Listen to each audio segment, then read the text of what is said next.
aspect of it, we must understand this. You may check somebody's breath and declare them dead, but they can still feel sensations. There have been any number of cases where people get terrified because a dead body moves a little bit. This has happened again and again, many times.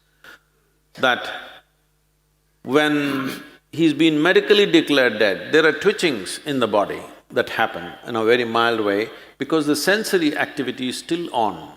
Still, life is not fully convinced that it's finished. It is still making an effort of its own. When Udhan Vayu goes away, then the buoyancy is gone. When I say buoyancy, see, you may weigh 70 or 80 or whatever number of… I'm sorry, maybe you weigh 50 or 55 kilograms. I don't want the ladies to get… Whatever is your weight, you don't… Let's say you're very happy and alive right now, you don't feel 50 kilograms on you, isn't it? Hello? Yeah. It is there. If you stand on the scale, it is there. But when you walk, it is not there, simply because this udhana creates a buoyancy. It makes you less available to gravity. There are yogic practices to activate this.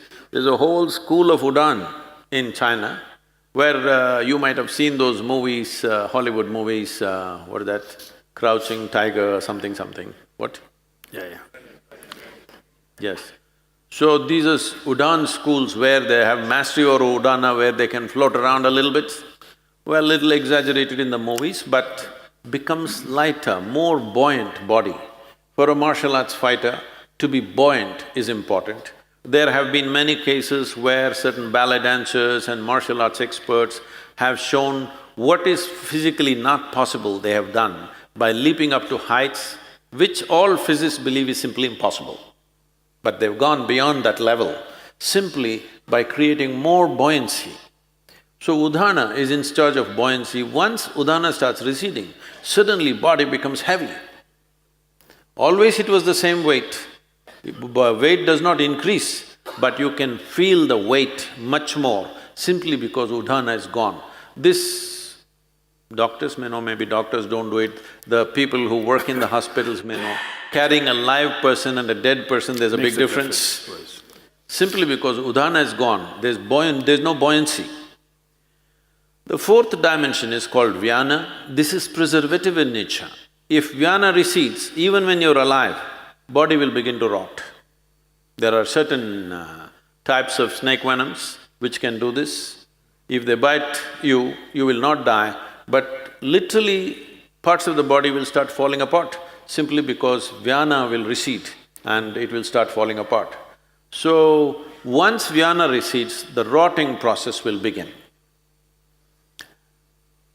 There are systems in yoga where we want all the seven to go reasonably together, within 1.5 hours we want it to go. In normal death, depending upon the age of a person, how vibrant a particular body is, it may take a long time. When I say long time, up to 14 hours it may take.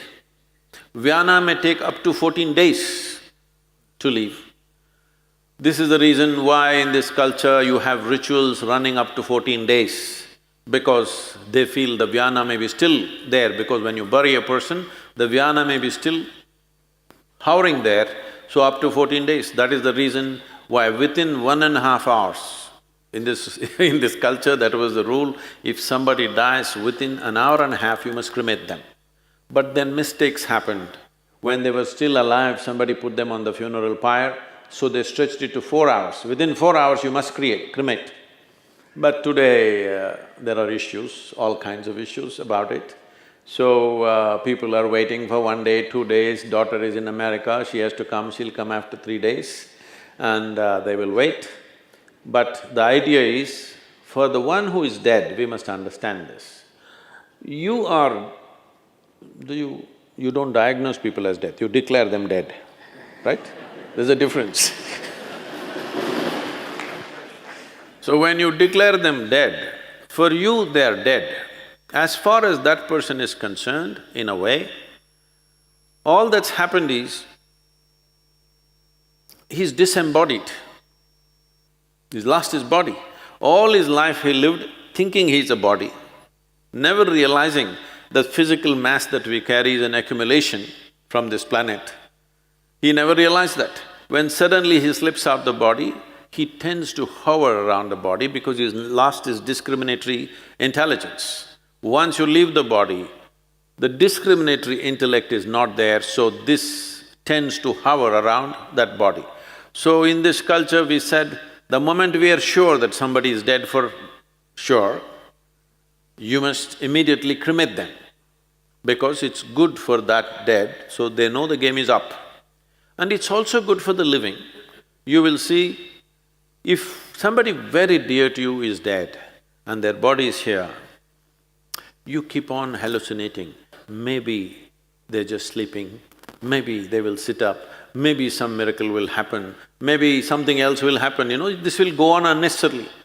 You will see people are crying and big emotional drama is happening, but the moment you cremate them, you will see everybody become silent. Have you noticed this? Always. Because now everybody knows the game is up. It's for the living and for the dead. So about life leaving the system, it is so entrenched. It is not something, poop, it'll go away like this. In stages, it goes away. Because it's in stages, it came in. It's in stages, it'll go away.